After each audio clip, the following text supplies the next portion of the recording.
from the heart of Dubai, where tomorrow is being built today, to the world. Welcome to the CTO Show with Mehmet. Here, we redefine technology and reimagine possibilities.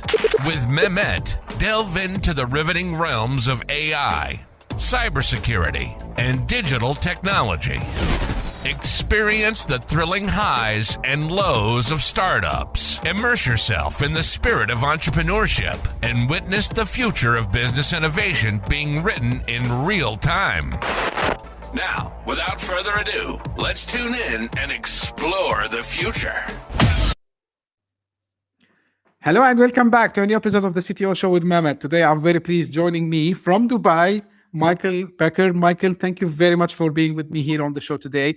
The way I love to do it is I keep it to my guests to introduce themselves, tell us a little bit about you, your journey so far, and what brought you up to Dubai.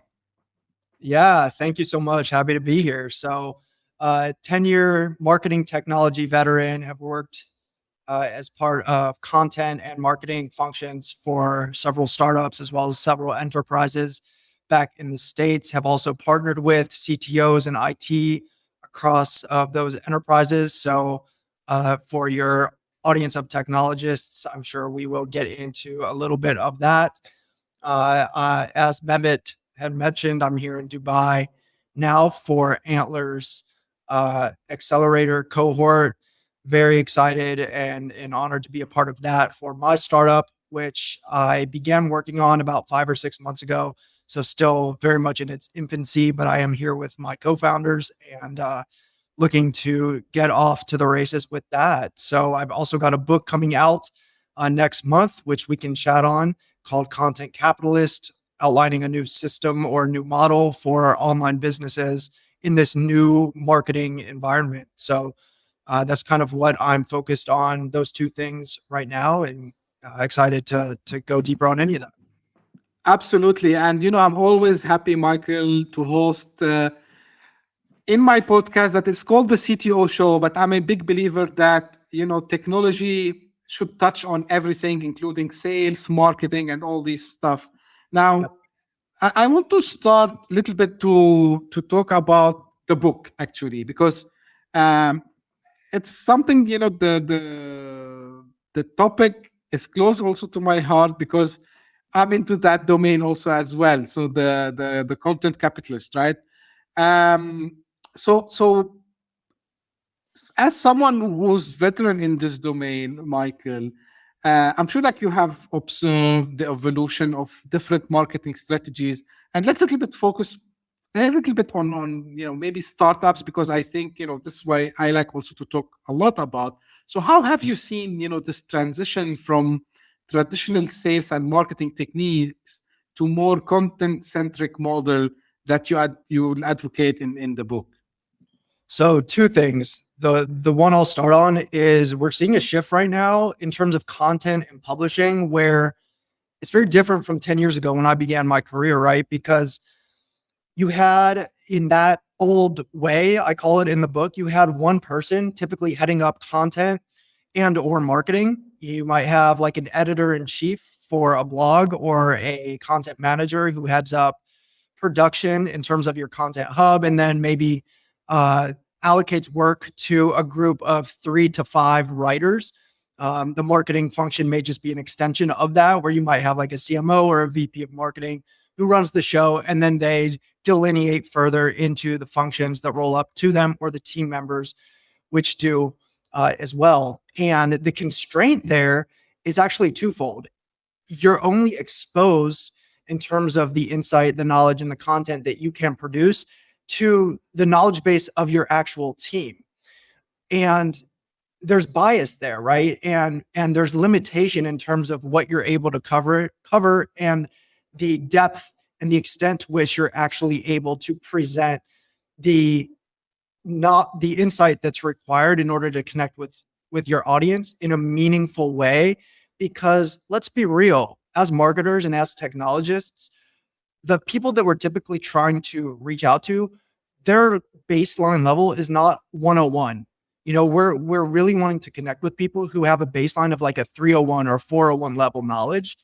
And so one of the shifts that I discuss in the book and that I'm seeing come to the forefront is what I call a decentralized or distributed newsroom or content house, where you're actually flipping the old model on its head. Instead of having one person in charge of content, managing a team of 3 or 5, you're looking to your entire organization and every employee in some capacity to be a contributor, if not an actual creator of content, to where they can actually get on your hub. They can write articles, record, takeaways from their day. It can be as simple as that, and shoot video, however makes sense for them. You could then turn your content manager into the person who curates and puts those things together, who edits and compacts it, for example, for maximal benefit or presentation for your external audience. So that's one big shift that I'm seeing. The other shift is really more in your mentality of your commercial organization and how you usher people toward that sale process or that stage, to where we want to start to pull people in. It's less about pushing and those invasive, annoying DM messages that I know I don't even read anymore. I'm just ignoring people when I get those standard run-of-the-mill messages. So the new way is about attracting, going beyond the buzzword, and actually pulling people in by making our product and our entire organization, our brand, feel exclusive and scarce. And so I present various ways to do that using content in the book, Mehmet. And so that's kind of the big shift that I'm seeing, and that I think startups can really start to embrace. And I think, Michael, maybe I am biased because although I come from a technology background and shifted later to sales consultancy, I'm a big believer in marketing, and I'm a big believer in what you just said, that nowadays, to your point, I used to be on the customer side as well. And back in the days, like when I started my career, that was like more than 22 years ago. So the knowledge and the information was very scarce. And yes, I needed someone to come to me and tell me, hey, look, there is this new technology, you should have a look at it. Nowadays, customers, they are already aware about the technologies, I would say like maybe 99% of the time. And what differentiates people is just, the way how you present it to them. And to your point, I had another episode the other day, which was released. Of course, by the time we're releasing this, it will be like 3 or 4 episodes ahead. So when I spoke with Steve Tafaro, and he's a veteran in tech companies, and he was exactly mentioning that the people who are gonna win now are the people who knows how to do the content. So I'm happy, these things are taking shape. But now, of course, Michael, there are always the naysayers and the people who would disagree with you. And I still see people that they swear on their own life by outreach. From a marketer perspective, do you think that the outreach will fade, or it will be still part of what we call the cadence in our sales process?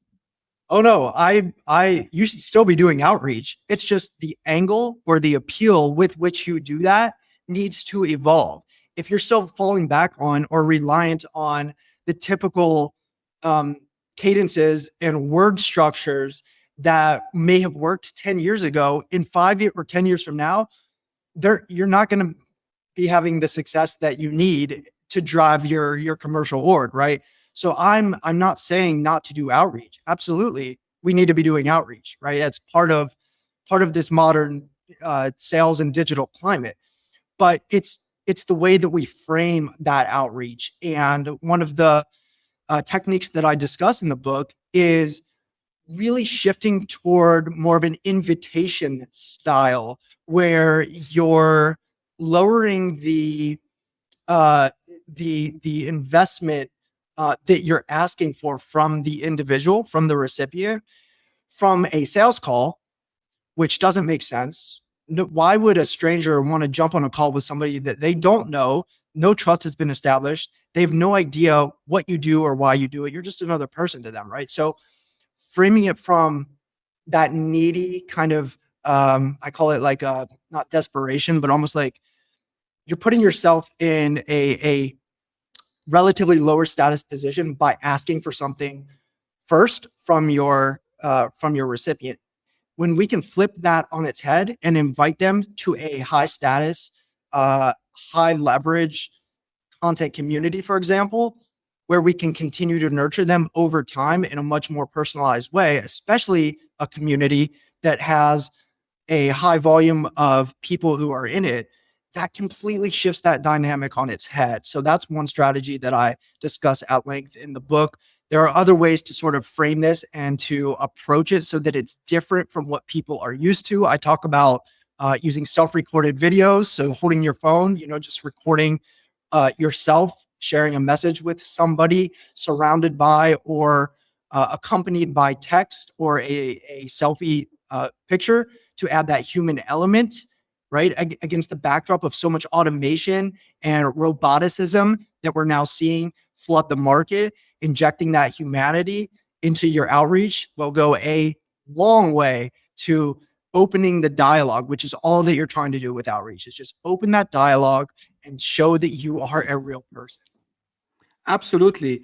Now, one thing that a founder, or even we're talking about like maybe a scale up, with founders from pure technical background, Michael, they might tell you, hey, like, yeah, we got it. We know that we need to do this, but we've never done like marketing before. We've never done content creation before.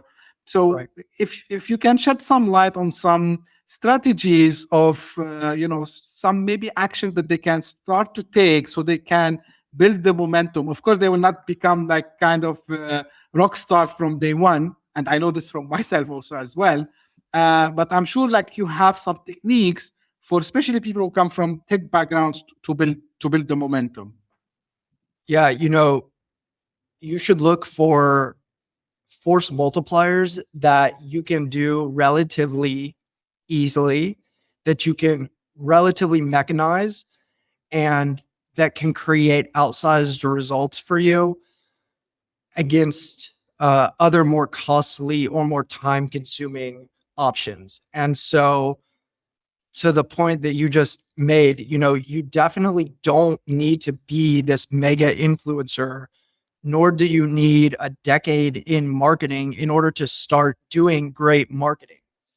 There are a number of different ways and different things that you can start testing in order to see, okay, are any of these moving the needle? Then once you start to figure out what's working, just double down, double down, double down. Stop doing the things that aren't working. This is where I see so many startup and scale up founders, kind of miss the mark, is like they just assume that they need to be present on Facebook, for example, because they never gave it a second thought and they've always been there, or Twitter, or to have a YouTube channel up just for the sake of having one. Like, fundamentally and independently, no single channel or tactic is good or bad. It's all about what works for you and then being consistent with high quality output on the channels or in the places that you choose to go in on. So content very much needs to be viewed as an investment.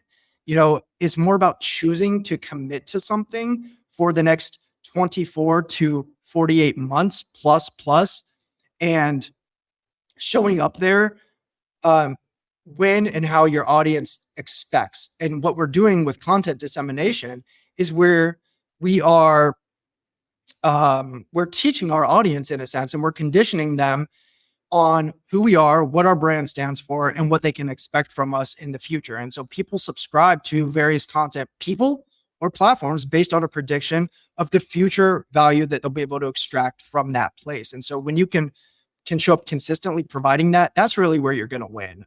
Focus on, becoming an evangelist, getting on podcasts, like the one that we're having here, right? Reach out to people who are already producing great content, see how you can collaborate and co-create with them. These are just sort of like table stakes things. Put out, your own thoughts, your own insights across LinkedIn. If you're in business, if you're targeting consumers, maybe that's Pinterest or Twitter or Instagram. I can't say exactly what it is for you, but that's what I would recommend. Absolutely. And I don't know the guy personally, but the one founder that he's currently doing it absolutely, fantastically well. And majority of the time I comment and I like all his posts on LinkedIn is Jyoti Bansal. He's the founder of App Dynamics, which was sold to Cisco. He's now running two companies, Traceable and Harness. I'm not affiliated, by the way, guys. But what he's doing, he's sharing, his experience as a technical founder and how he shifted into understanding, the different techniques in sales, in marketing, and I'm starting to see this really works because to your point, Michael, this established also the emotions between you and your potential customers because they say, hey, yeah, this guy is not a robot. He's a real person. He's sharing his experience, and he's not only here after. Let's be frank and say it. He's not only after my purchase order or my money. He's also trying to add value in other ways. So 100% with you on this one. Now I know like other parts that you specialize on and you touch on in the book, which like some new, I would say, techniques, or let's say getting new technologies within this story. For example, immersive experiences, right? And I believe, like, I talked about it when I used to do the solo episodes about the immersive experiences. So how do you see these technologies like AR, VR transforming the content creation and consumption? And how do you see it like impacting the engagement with the audience? So companies today are not product companies who sell products. You need to make the shift to becoming a media company who happens to then sell a product. We alluded to it a couple of minutes ago, but for the most part, technology and products today have become commoditized. It is going to be increasingly hard to win there. Where you will win is on great content, and furthermore, the network that you're able to create off the back of that content, which is at the end of the day just a conduit to building your audience and to cultivating that network for you. And that is more defensible in many cases than is your technology or your product.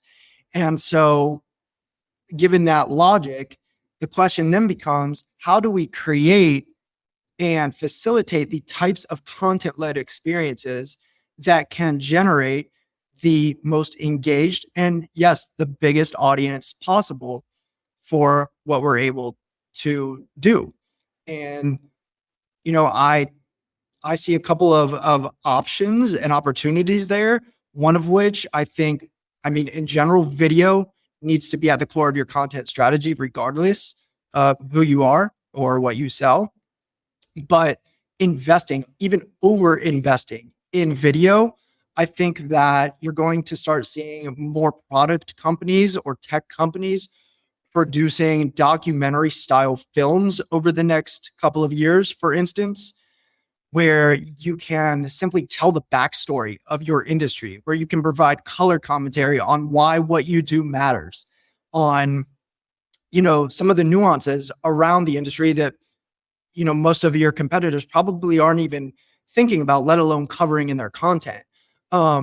This could include things like customer interviews, where you're actually going out or flying your customers in to do sit down series or like walk alongs, being innovative with techniques like this, even things like going out in public and doing man on the street style interviews that may have seemed stupid 5 or 10 years ago or purposeless to potentially older, more legacy minded folks, are now going to start to come to the forefront, where there's a real opportunity to get out into the real world, to capture that content, and then to bring it into the digital universe where you can disperse it in a way that younger generations like mine are actually seeking and correlating with business value. Like, people are looking to watch and listen to those types of real life engagements more than they ever have before. And so with video at the core,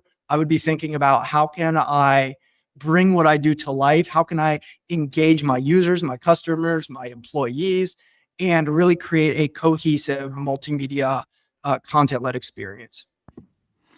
again, two names comes to my mind who did that fantastically. One is Gary Vee, I think. Remember the guy was selling wine, but he was doing content all the time. And Patrick Bet-David, he was in the insurance industry, and then he built a media empire that, of course, is helping him in doing his own business. So to your point, Michael, like these are two successful examples. Maybe they are not from tech necessarily, but I believe we are on the verge of seeing this in the tech very soon. Like, this is my own expectation. Michael, of course, one of the other technologies that everyone is talking about, some people are shouting out loud, they are angry. Some people, they believe this is the future, which is AI. Now, I got it that sometimes using AI too much, people, they start saying, hey, like this message is written by AI, it's written by ChatGPT, yaks, But I have seen also people who are leveraging AI completely perfectly, and people are not showing these reactions. So when it comes to adopting a technology which is fantastically also very beneficial, like ChatGPT or any other generative AI tool, how do you think they can blend that into the strategy of building, the emotion with the customers and taking it next level? Yeah, I want to hear your thoughts on this too after I share. Of course. AI needs to either be an amplifier of productivity or of output. If you can't correlate your AI tech with either of those two things, it's probably not being used correctly, or it's probably too early to be adopting for the use case that you're looking at. So that's the first thing, is like, don't just use AI just because everybody else is talking about it or there's rhetoric emerging in the market about it. Like, use it for a specific use case that works for you. And if it doesn't work, it's not like a law that you need to be using AI, right? But with that said, there are a couple of interesting use cases that I'm really excited about and that I'm experimenting with as we speak for AI. One of those is obvious. You see a lot of creators doing so with video shorts and just auto generation in terms of pumping out a bunch of high quality shorts that are dynamically created in some instances from raw video, being able to chop that up for you and pump out snippets with captions and graphics in some cases assigned in the perfect spot for those. I have been using a tool called Opus Clip. I know others are also using that, but it also applies AI for this tool, where it actually ranks each of the clips that it produces. Let's say you upload a 10-minute video, it'll spit out 5 or 7 video shorts, and then it will rank them like 90 out of 100 or 70 out of 100, and it'll tell you why it gave it that ranking. So that's one interesting use case, video. The other that I'm also really bullish about and excited for is the potential of AI for sales and marketing, as well as customer support and calls, sales calls and customer support calls, inbound and outbound. There's a tool called air.ai. Full disclosure, none of these platforms sponsor the book or me. I'm just, again, excited for the potential there. I think with tools like that are going to be customer facing, you need to make doubly sure that it can cross or pass the Turing test for you, your specific use case, and for your organization. And until it does, you should not be deploying AI for human touch points. The same goes for chatbots, which again is another great use case. Just make sure that they can connect with your customers in a way that either feels human if you're positioning the tool as an actual human, or if customers know that they're interacting with a bot, it still needs to bring the same or even more value than a human would, given the fact that it's a robot and that people are naturally going to be skeptical. But those are two really interesting use cases that have potential to really upend creation and then also sales and customer support. It's great to hear that from someone who's in the field. That's very important for me. Now you ask me what I think. Yeah, just one thing, about AI in general, and I tell people, they ask me, how are you able to do all these things by yourself? I say, yeah, because I leverage AI, because AI is a tool to us. Now, do I use it? Do I use these tools? Absolutely. Do I write sometime written content? Yes, but the people, the problem with the AI, what happened, because, and this is something normal with any technology, that you can put it in the hands of the masses, right? So when everyone get access to the tool, because remember, ChatGPT, of course, there's the plus version, but anyone with an email account can get access to ChatGPT, and now Gemini from Google. So of course, people started to put, as many of my guests, they say, you put junk, you get junk. Absolutely. So the way I use it from writing perspective, and I tell this, I even wrote this on LinkedIn multiple times. I say, guys, I'm not a native English guy. I learned English when I was like 15 years old, right? So I need still till now, although like I live in Dubai and everyone speaks English here, I still need someone to proofread to me, right? So the way I use it to generate written content is I don't go and say, hey, I want a LinkedIn post about this. Of course, it will give me junk if I just say this. The way I do it, I put my ideas, I give it to ChatGPT, and they say, hey, proofread it and just fix the flow. That's it. So it keeps my own wording, and it do this. When it comes to producing this podcast, transcription, it's using AI to do the transcript. I use AI sometimes. I don't copy paste, for example, the titles from ChatGPT, or I use other tools also as well. And I'm not affiliated, by the way. So for example, I use Descript for editing, and Descript has the ability to generate for me the show notes, the titles and all this. But still, I put my judgment, and they say, okay, this is good. Maybe it needs a little bit tweaking. I use Opus also as well for generating the clips, because I need to promote the podcast, and I need, of course, to be flexible in my timing, and I have a busy schedule for the podcast. So absolutely. And I don't claim I'm a marketer, but of course I start to see, because to your point, they added a fantastic feature in Opus, because before they used to give you just the ranking. They say, okay, it's like 96 out of 100. Now they show you have a good hook, it has a good flow, and it has something which is trending currently. So absolutely, it's a fantastic tool. And I'm very excited as well about, AI in sales and marketing. And I liked what you said, Michael, about the human touch, because we need to do the human touch. And this is why from time to time, of course, I have the podcast, but sometimes still till now, I record myself on video and I post on LinkedIn, because LinkedIn is my main, I don't do anything else. I have Twitter X. I don't use it much. But I say, hey, people, I'm the real guy behind, all this. So this is me. It's not like someone doing that to me. So to your point, 100%, I agree on this. Now, one thing, which attracted my attention in, when we were preparing for this episode, you talk about the neuro-emotional techniques, right?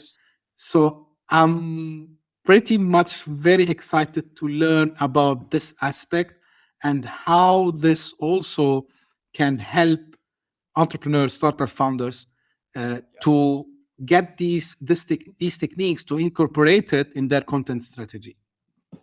Yeah, and that ties nicely to what we were just discussing with AI, because I was going to say as well, if you're looking to protect yourself against AI sort of overtaking your space or even your role, you need to start looking to spaces and use cases that AI actually cannot take from you. And those include things like EQ, anything to do with the human element, and of course, what we're talking about now, which is what I call neuro-emotional marketing.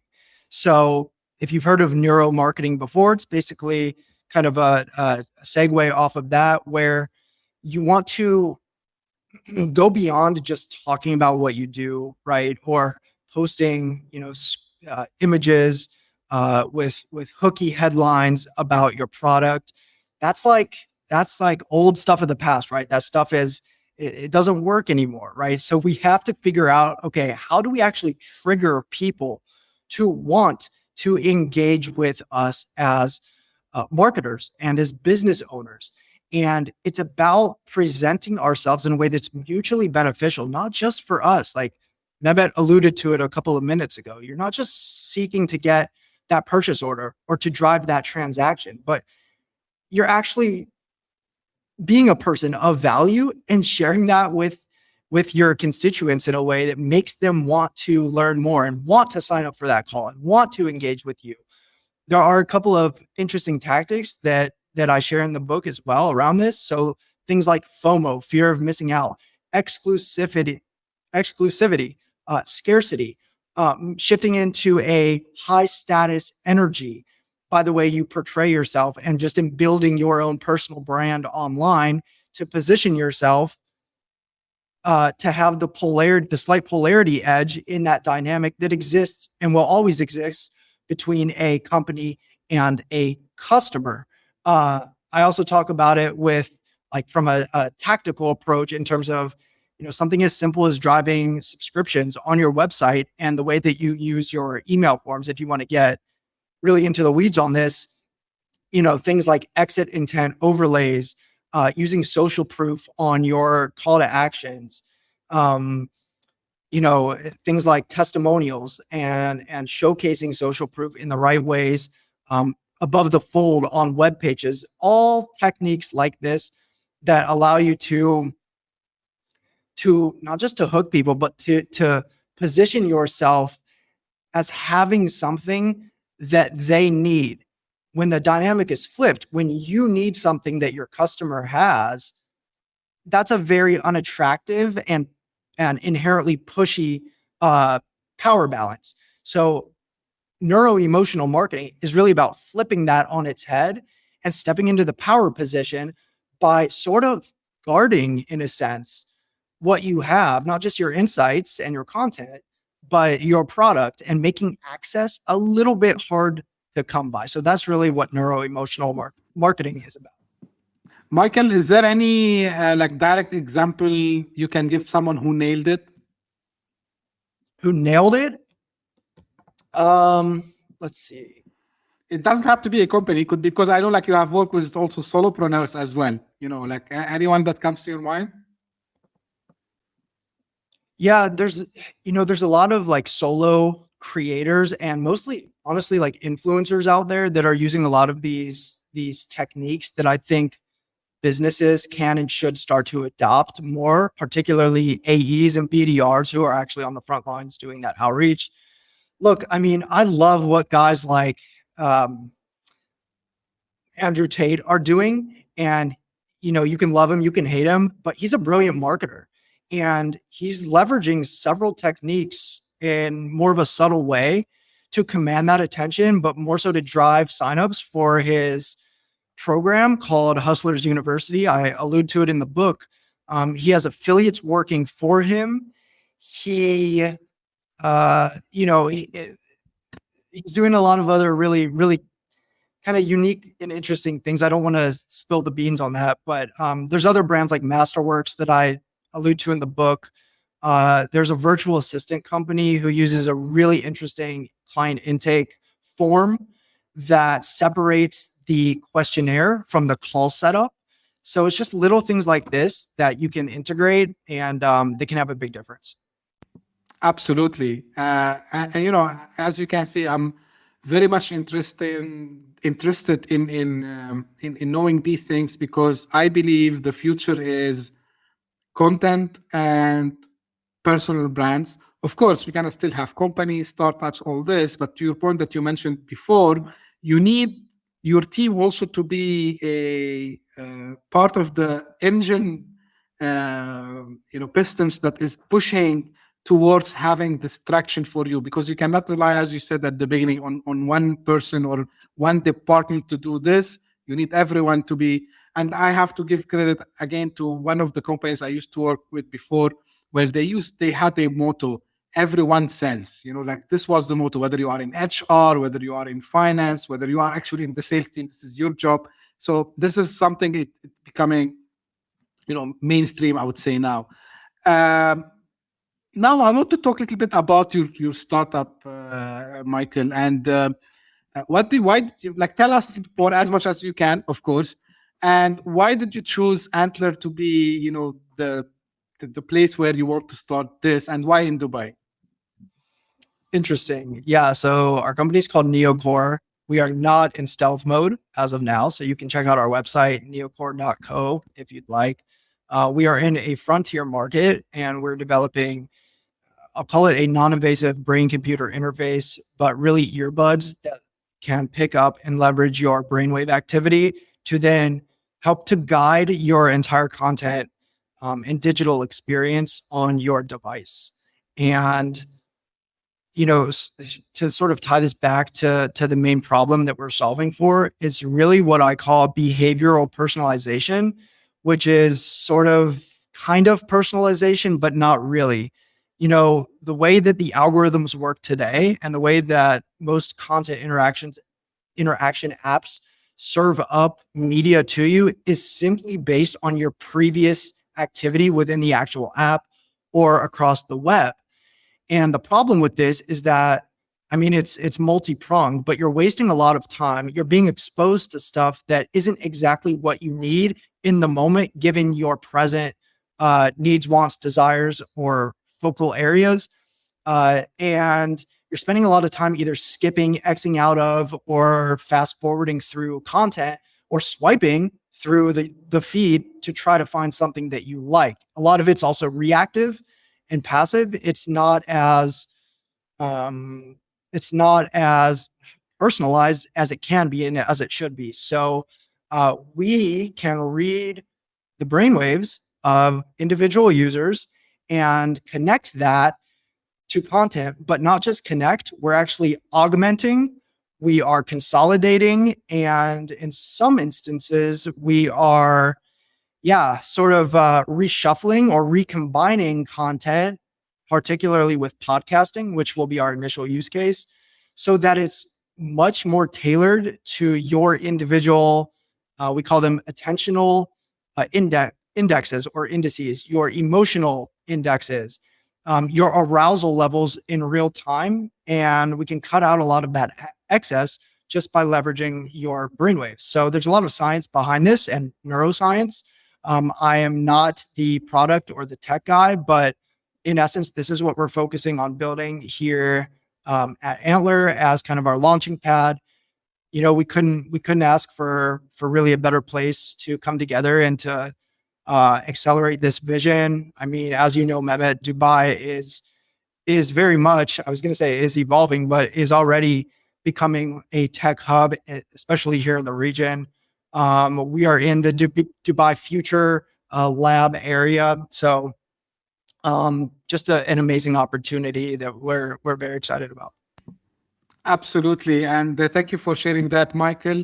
To your point, the previous episode was also with, deep tech technology out of Dubai. It was with Roman Accelerator that they are building something mind-blowing. I advise you to go to the previous episode. I will not give you much more information about that, but they're really something fantastic. And, I feel happy when I see brilliant minds like yourself, Michael, coming together, building things that really has high impact on us as humans. And, the use case, I checked, actually the website before. And again, I wish you all the luck and success with this endeavor. Now, a traditional question, maybe the kind of traditional, but again, I love to hear from you, Michael, kind of final words, final advice you want to give to fellow founders or to be founders, because I know, there's a lot of people sitting now thinking, should I start? They have this hesitation in whatever field they are. But of course, because you come from the marketing background, so maybe it's a call to people who want to be in the marketing tech space. What final advice you can give them, both as a founders or if they want to go solo as well? Yeah, I think let me try to kind of merge the two topics that we addressed today from the technology perspective and the content perspective. And something that's really a guiding compass for me, Mehmet, is this idea that, look, we are going to merge with technology at some point, regardless of what we as individuals may think or how we may feel about that. The singularity is inevitable. And that was something that I didn't want to accept for several years after I had what I call my own personal awakening, like back in 2018. And I was viewing it from a very dystopian perspective until I sort of came to the realization that no, it's actually through technology that our species will evolve into the next stage of just our natural evolution. And this is actually so exciting because any species that is sufficiently advanced must evolve with and ultimately through technology. And so this technological and spiritual awakening that, we're seeing and that is very much intertwined with my own evolution and my own life. Like if you can zoom out and have the perspective on where we are sort of on our very immature cosmic timeline and evolutionary timeline as humans, like there's no better time to be on the planet. I'm convinced of that. And so being able to innovate within that context should be super exciting if you're a technologist, if you're a startup founder, if you're working with tech in any capacity. Like you have an opportunity to be a part of history in a literal way.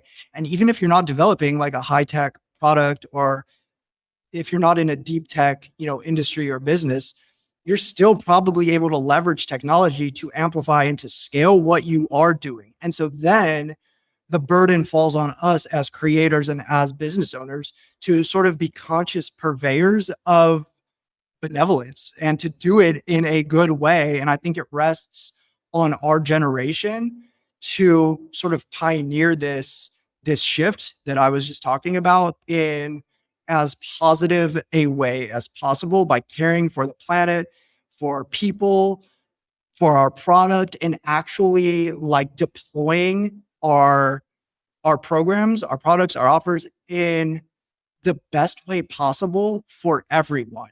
And it's not just about profit anymore. It's about purpose, and it's about bringing meaning to people through our work. So that would be my summary on the convergence of these couple of topics. I 1000% agree with you that there's no better time to be on Earth like now.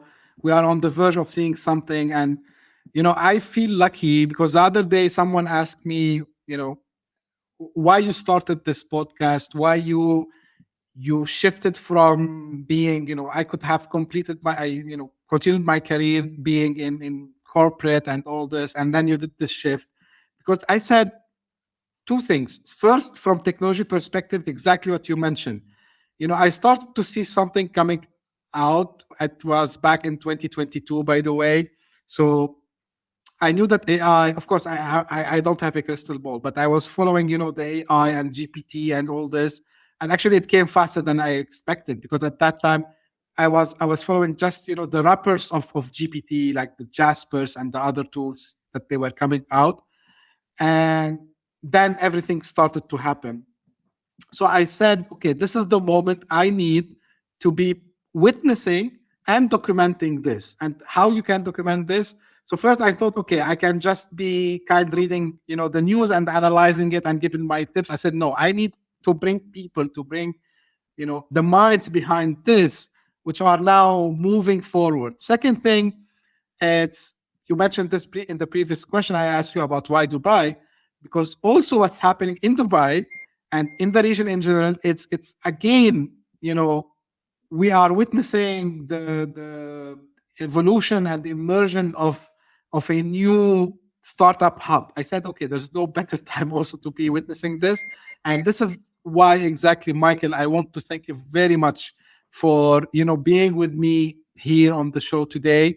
I'm, very honored to have you. And, I'm sure that your startup will have the best success ever. And of course, I will put the show notes where people can get in touch in addition to the company website. Michael, is there any website that you can tell us about before we go?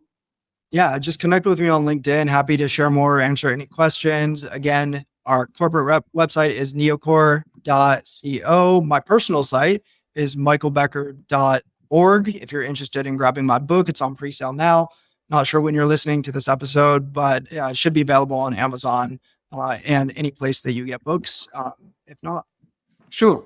All the links that Michael just mentioned, they are in the show notes. So whether you are listening to this or watching that, you will see them in the description. Michael, thank you very much again for being with me today. And this is how I end my episodes usually. If you just discovered this podcast by luck, thank you for passing by. I hope you enjoyed. A small favor, if you can subscribe and share this podcast with your friends and colleagues. And if you are one of the loyal people who keep coming, the followers, the people who keep writing me their encouragements, thank you very much. I really appreciate that. Again, just keep sending me your messages and your feedbacks, your comments. If you want to suggest a guest, you want to be on the show yourself, you have a story you want to tell us related to tech, startups, and entrepreneurship, I would be more than happy to discuss this. I know that I have a long backlog, but there's no problem. I can, even if we have to re-push back again to more frequent episodes, we will do this. Reach out to me, because my goal is to get this moment, as Michael was mentioning, documented as it happens and be something useful for to-be founders and entrepreneurs. Thank you very much for tuning in, and we'll be again very soon. Thank you. Bye-bye. Hit that subscribe button, share the show with your tech-savvy friends and fellow entrepreneurs, and leave us a review on your favorite podcast app. Your support means the world to us.